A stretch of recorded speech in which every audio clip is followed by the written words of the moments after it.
안녕하세요. 여우책 뽀야입니다. 오늘 낭독할 책은 역사 동화책 너의 운명은 한윤섭 글 푸른숲 주니어. 이 작품은 지금으로부터 100여 년 전 나라를 강제로 빼앗긴 암흑 같은 세상에서 빛을 밝히고자 노력한 우리 할아버지의 할아버지들 이야기입니다. 당시 수많은 사람들이 압록강과 두만강 건너 백두산 넘어 중국 땅으로 건너가 독립운동에 뛰어들었습니다. 이야기 속 아이도 그 시대를 살았습니다. 아이는 어느 날 문득 자신이 몸담은 세상이 어떤 곳인지 어렴풋이 깨닫게 됩니다. 아이가 살던 시대에는 국권을 회복하는 것이 가장 중요한 숙제였습니다. 일제강점기 시대 독립운동가들은 나라의 운명을 바꿔야 나의 운명도 달라진다는 것을 누구보다 절절하게 느꼈던 듯합니다.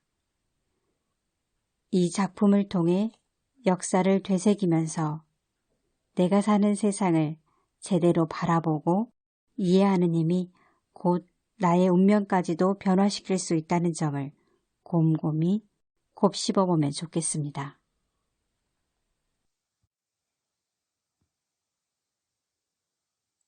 암흑의 씨앗 9페이지.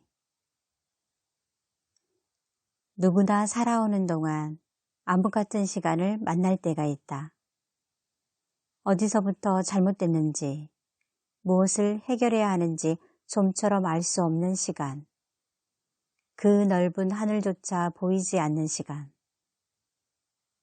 아이에게도 그런 시간이 있었다. 아이에게 암흑이란 말은 컴컴한 어둠보다 거대한 먹구름에 가까웠다. 아마도 아이가 암흑이란 말을 처음 들을 때 검은 구름이 하늘을 뒤덮고 있었기 때문일 것이다. 그날 장터에 많은 사람이 모여 있었다. 눈대중만으로도 100명은 넘어 보였다. 아이는 장터에서 일이 끝난 엄마를 따라 집으로 돌아가던 길이었다. 장터에 모인 사람들 앞에 작은 단상이 있고 그 위에서 갓을 쓴 젊은 선비가 소리를 지르며 울고 있었다. 엄마와 아이는 가던 길을 멈추고 잠시 그 광경을 지켜보았다. 엄마와 단둘이 살던 아이는 남자 어른이 그렇게 큰 소리로 우는 것을 처음 보았다. 그는 정말 슬퍼 보였고 또 화가 많이 나 있었다. 아이는 처음에는 울음 섞인 선비의 말을 알아듣지 못했다. 아이가 알아듣기 시작한 건 이제 조선을 외놈들에게 완전히 빼앗겼다는 말이었다. 계속해서 선비가 무슨 말을 했는데 울음소리와 뒤섞여 잘 알아듣지 못했고 정확히 들은 건 암흑이란 말뿐이었다.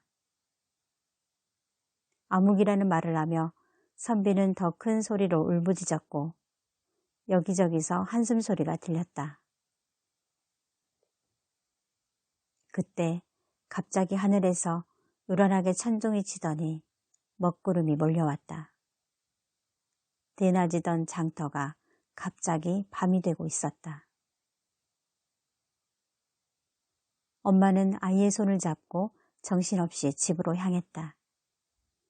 하지만 집에 도착하기 전에 비가 내리기 시작했다. 여름이 끝나지 않아 비는 시원하게 느껴졌다. 아이는 비를 맞고 가면서 엄마가 집에 도착하자마자 이삿짐을 쌀 거라 생각했다. 이제 조선을 빼앗겼으니 어딘가로 떠나야 될 것 같았다. 하지만 엄마는 짐은 싸지 않은 채 다른 날과 똑같이 저녁밥을 했다. 엄마, 우리는 왜 짐을 안 싸? 그 말에 엄마는 놀란 눈으로 아이를 한참 쳐다보았다. 그건 그때까지 아이가 한 말 중에 가장 제대로 된 말이었기 때문이다. 너 길게 말할 줄 알아? 엄마가 물었다. 응, 알아. 아이는 11살이 될 때까지 제대로 된 말을 하지 못했다. 정확히 말하면 안 한 것이다. 아이는 마음속으로 엄청 많은 말을 하고 있었고 그건 웬만한 어른들이 말하는 수준이었다. 그런데 언제부터인가 꼭 필요한 단어 몇 마디만 사용할 뿐 길게 말하지 않았다. 아이는 엄마와 단둘이 살면서 말의 필요성을 느끼지 못했다. 조선을 외놈들한테 빼앗겼다는데 왜 짐을 안 싸? 아이가 다시 물었다. 엄마는 그제야 아이의 말을 알아들었다. 짐 싸서 어디로 갈 건데? 그건 아이에게 쉽지 않은 문제였다. 몰라. 그래도 어디든 가야지. 외놈들이 온다고 지금보다 살기가 어려워질까? 똑같아. 엄마가 헛웃음을 지었다. 아이는 그 웃음이 어떤 웃음인지 알지 못했다. 그날 엄마는 내내 기분이 좋았다.